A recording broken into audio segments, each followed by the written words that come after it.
ते मारले गेले त्यानंतर ज्या मोज्तबा खामेनी यांनी सगळी सूत्र आपल्या हातामध्ये घेतली इराणची, त्याच मोज्तबा खामेनी यांच्याबद्दल जे माहिती देतील त्यांना अमेरिकेनं आता इनाम जाहीर केलेलं आहे।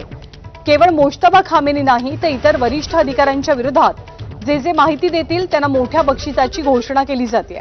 मोज्तबा खामेनी आणि इस्लामिक रेव्होल्युशनरी गार्ड कॉर्प्सशी संबंधित अधिकाऱ्यांची माहिती देणाऱ्यांना अंदाजे 92.60 कोटी रुपयांपर्यंतचं बक्षीस देण्याची घोषणा करण्यात आली आहे।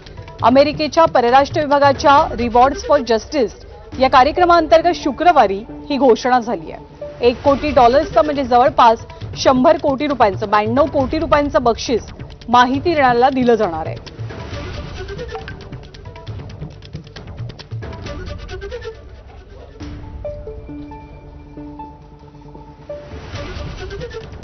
तर मोज्तबा खामेनी यांच्यासह आणखी कोणकोणते नेते हे अमेरिकेच्या टार्गेटवरती असल्याचं पाहायला मिळतंय, त्यावर एक नजर टाकूया।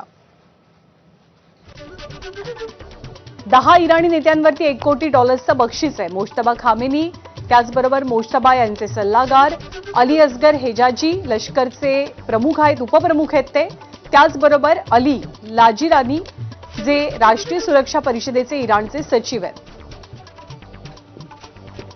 त्यापाठोपाठ नाव आहे याह्या रहीम सफावी यांचं जे लष्करी सल्लागार आहेत। इराणचे गृहमंत्री एस्कंदर मोमेनी, इराणचे संरक्षण मंत्री इस्माईल खतीब आणि संरक्षण मुख्यालयाचे प्रमुख, सोबतच सुरक्षा परिषदेचे सचिव आणि IRGCचे कमांडर यांची माहिती देणाऱ्या नेत्यांवरती $1 कोटी बक्षीस अमेरिकेनं घोषित केलंय।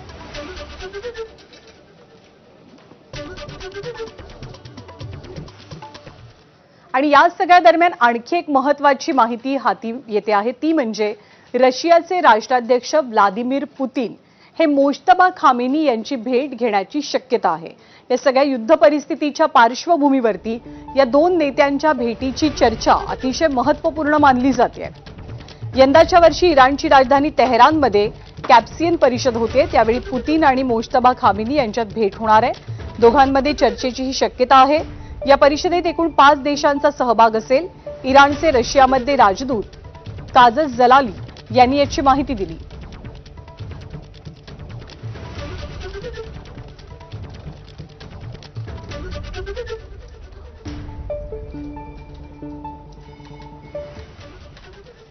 एकीकडे ही सगळी परिस्थिती असताना दुसरीकडे हल्ल्यांचं सत्र काही थांबलेलं नाहीये।